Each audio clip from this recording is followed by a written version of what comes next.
My baptism was something to be special. It was Easter Sunday after all. My confession to God that my old life was over and a new one was dying, and the old me was dying that day, and a new one would begin. Death of the sinner, birth of the saint, death of the life I once lived. Was told everything wrong with me was because I didn't believe in God. And I obeyed you because you put the fear of a wrathful God in me because you were a wrathful person. A wrath I am still healing from, and an image of God that would gladly torture me because of who I am and how I love. And I wanted to die and be reborn as a good Christian man and not the Antichrist my mother once joked about.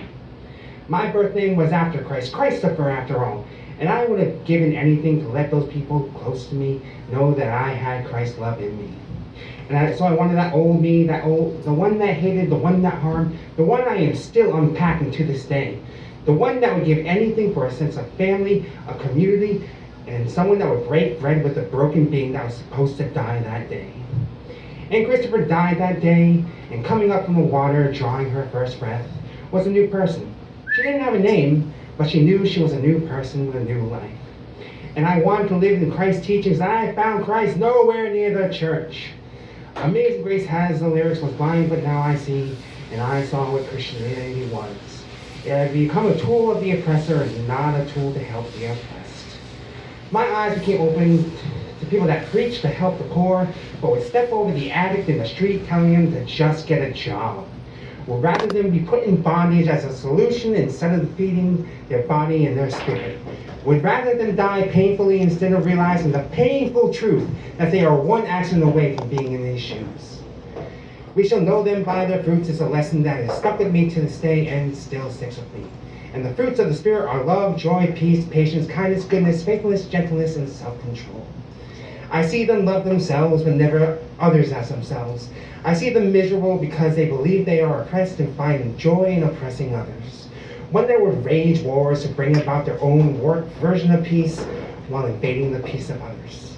A patience so thin they would no sooner strike you down wrathfully than take the time and patience it takes to learn who someone is. I see them see kindness as weakness, see goodness towards your fellow man as a waste of your time, money, and effort. Give me a second, I lost the thing. I see the others so faithful in a God that would rather oppress than faith in a God that walked among the oppressed. The only time I've seen them gentle was when they thought I was one of them, and their self-control was nowhere to be found when they realized I wasn't.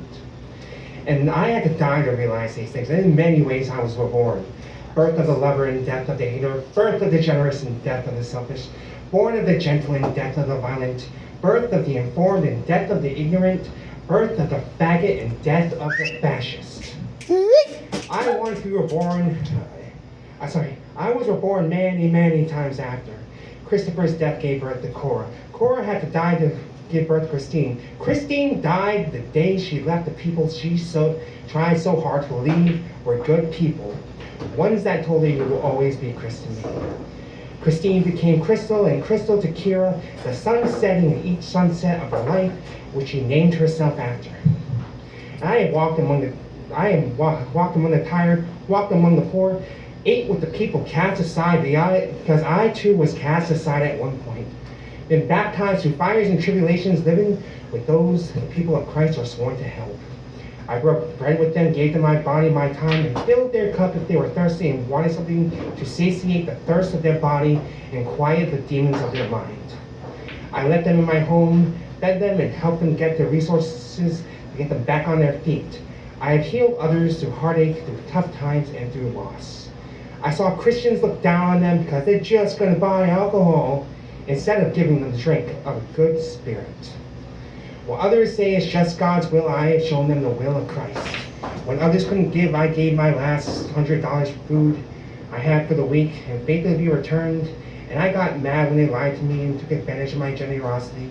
But God found a way to bring me the community that fed me till my next paycheck. I had to die to realize these things. I had to die to realize who I am as a person. And I confessed to my then partner that year that I was also transgender.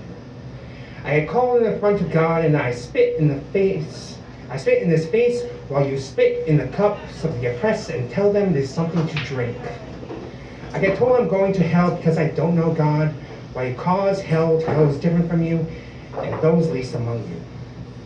Depart from me, for you do not know me, was not a warning to those outside the church, it was a warning to those in it.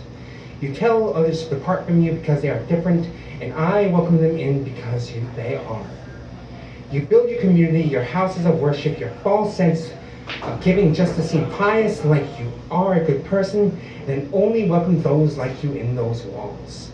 But God's forbid a queer homeless radical wants to call you out for the same hypocrisies a queer homeless radical did almost 2,000 years ago. Christ had to die to see these things, and Kira was born to be because of it.